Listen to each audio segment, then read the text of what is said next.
अस्सलाम वालेकुम दोस्तों, मैं हूं प्रवेश संधीला। दोस्तों, कल से बड़ा एक सॉफ्ट टॉक नहीं, हार्ड टॉक जो प्रोग्राम है वो बड़ा मशहूर हुआ पड़ा है, जिसमें फवाद चौधरी साहब बीबीसी को एक इंटरव्यू दे रहे हैं और उसमें उन्होंने कमाल की बातें की हैं। अगर आप लोगों ने वो इंटरव्यू नहीं सुना तो वो पूरा इंटरव्यू सुने। मैं कोशिश करूंगा कि ये जो वीलॉग करूं तो इसके नीचे कमेंट्स में उसका जो लिंक है वो डाल दूं। इंग्लिश में वो इंटरव्यू है डेफिनेट, लेकिन बहुत जगहों पे उसको उर्दू में भी, साथ में उर्दू नहीं बल्कि नीचे लिख के भी, तो ताकि आप लोगों को समझ आ जाए।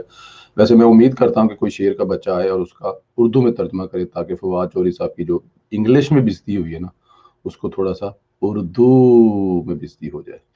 अच्छा जी, उसमें क्या है जनाब, बहुत बड़ी बड़ी चीजें हैं। एक सवाल के जवाब में तलत साहब के बारे में जो मतलब हुआ, जब मीडिया के बारे में हुआ, उसमें फवाद साहब ने कहा पहले वो सुनाए, फिर उसके बाद आपको कितने वोट पड़े इमरान खान को और पॉपुलर लीडर हैं वो भी बताते हैं आपको। 2018 elections were rigged or that the army was part of running the government by Imran Khan was unacceptable. This is direct state interference in what the media in your country is allowed to say. Well, first, I don't even consider Talat Hussain a journalist because I don't see his program on television for much before Prime Minister Imran Khan took over. His program was off-rotated, not because of any reason, because he was not getting ratings. In Pakistan, the media obviously. कह रहे जी कि इमरान खान की हुकूमत ने programme नहीं बंद किया, तलत साहब जो है ना, उनकी जो रेटिंग है ना वो नहीं थी, इसलिए उनका प्रोग्राम टीवी ने बंद कर दिया। अच्छा जी, हमने बहुत सारे वीलॉग भी सुने हैं जिसमें मतलब कि मंसूर अली खान से लेके ये वो आगे पीछे, तो वो जाहिर है तहकीक लोग करके आते हैं, तो अब हम उन्हीं की तहकीक से फायदा उठाते हैं। मंसूर अली खान की मैं एक वीलॉग देख रहा जिसमें कह रहा था कि उन्होंने मतलब कि जब ये देखा तो उन्होंने डेफिनेट वो, अब मुझे तो तहकीक करने की इसलिए जरूरत नहीं है कि अब तलत हुसैन पे अगर मैं तहकीक करूं कि वो रेटिंग उसकी गिर गई इसी बंद, मेरे ख्याल में ये स्टूपिडपन है। चलो फिर भी थोड़ी बहुत तहकीक करनी पड़ती है। सर, तलत महमूद जो अपने शॉर्ट में प्रोग्राम चलाते थे, जो जिस शॉर्ट में उनका प्रोग्राम चलता था ना, जिस टाइम में उनका प्रोग्राम चलता था, वो कभी भी नंबर 2 से नीचे नहीं आए, या नंबर 1, और अगर गिरे हैं नंबर 1 से तो नंबर 2 पे आए हैं। अपने पूरे प्रोग्राम में जो जियो में उनका प्रोग्राम हुआ है वो कभी नंबर 3 पे नहीं आया रेटिंग के लिहाज से। नंबर 1 रहा है, और नंबर 1 से अगर वो नीचे कुछ हुआ है तो वो नंबर 2 पे आया है, नंबर 3 पे नहीं आया। ये उनकी रेटिंग थी।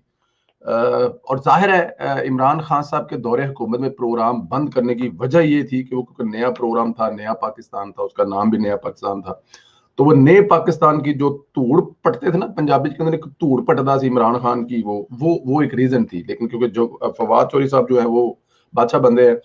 एक अगले सवाल के जवाब में उन्होंने ये भी कहा कि इमरान खान को 20 करोड़ वोट मिले हैं। इंग्लिश में उन्होंने 200 बिलियन का जिक्र किया, लेकिन तो अगर उसको करें तो वो 20 करोड़ वोट बनते हैं। अब मुझे ये बताएं कि 20 करोड़ अगर इमरान खान को वोट मिले हैं, एक्चुअली उसको 2 करोड़ कहना चाहिए था, लेकिन 20 करोड़ अगर वोट मिले हैं तो आप अंदाजा कर लें कि फवाद चौधरी साहब बेहतर है कि पोठोहार चैनल को या सराइकी चैनल को इंटरव्यू दे तो ज्यादा बेहतर था। डेफिनेट इजी होता उनके लिए।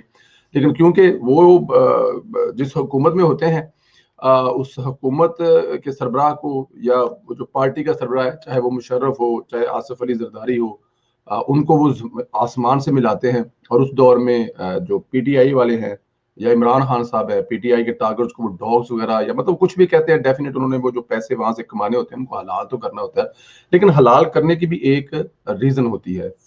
तलत हुसैन साहब को आप इस लिस्ट से ही निकाल रहे हैं जिस लिस्ट में मतलब कि एक सीनियर एंकर्स आते हैं या सहाफी आते हैं, और इमरान खान साहब को उस लिस्ट में टॉप पे लेके जा रहे हैं जिसमें वो सबसे डाउन से भी डाउन है, माइनस है, जिन्होंने इस मुल्क का बेड़ा गर्क किया, इस मुल्क की इकोनॉमी तबाह की, बेरोजगारी में इजाफा किया, दुनिया में पाकिस्तान को तनहा किया, पता नहीं क्या क्या क्या क्या चवले मारी। आप कह रहे हैं वो नंबर 1 है और 20 करोड़ वोट लेके आए हैं। हम समझते हैं यार आपकी मजबूरी, इसमें कोई शक ही नहीं है। हमें इस बात की पूरी समझ है, लेकिन ऐसी भी क़यामत नहीं है जैसी क़यामत जो है वो आप हमें बता रहे हैं। खुदा का खौफ करें। फवाद चौधरी साहब, हासे मजाक वालियां गल्लां ठीक सन, कोई शक नहीं। हमें पता है आपका मुकाबला जिनसे है, फरदौस आशिक अवान साहिबा से, कि चोखियां हासे वालियां गल्लां कौन करता है, चोखा लोगों को हसांदा कौन है। लेकिन हसाने का मतलब ये हरगिज नहीं है कि आप जग हसाई करवाएं।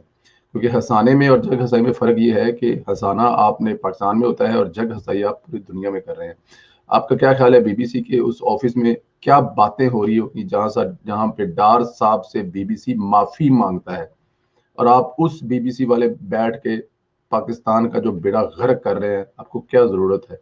लेकिन ये बातें जो है ना, ये अब करने से कुछ फायदा नहीं है। इस मुल्क की आवाम को तो समझ जो आनी थी वो आ गई है ना।